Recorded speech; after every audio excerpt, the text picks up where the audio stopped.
Hello, and welcome to my series on cybersecurity risk management. Today we're going to look at the definition of risk. Whenever I begin studying a topic, I first like to find a definition of the subject from an authoritative source. In this case, the National Institute of Standards and Technology defines risk as the following. Risk is a measure of the extent to which an entity is threatened by a potential circumstance or event, and is typically a function of 1. The adverse impacts that would arise if the circumstance or event occurs, and 2. The likelihood of occurrence.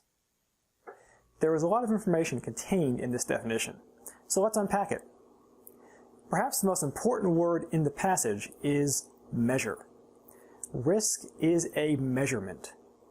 It is a value that you assign to a potential future negative event, such as a ransomware attack or a flood in your data center.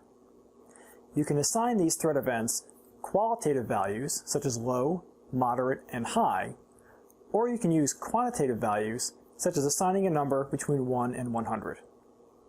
The assignment of value to each potential threat event allows you to order them from highest risk to lowest risk. This is necessary because no matter how large your organization is, you do not have enough resources to address all of the threats you face. You need to prioritize your actions to address the threat events that pose the highest risk. The second part of the risk definition describes how the risk measurement will be determined.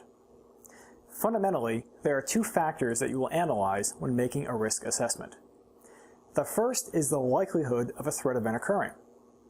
The second is the impact to your organization if the threat does occur. We will explore that in more detail later when we examine the components of risk.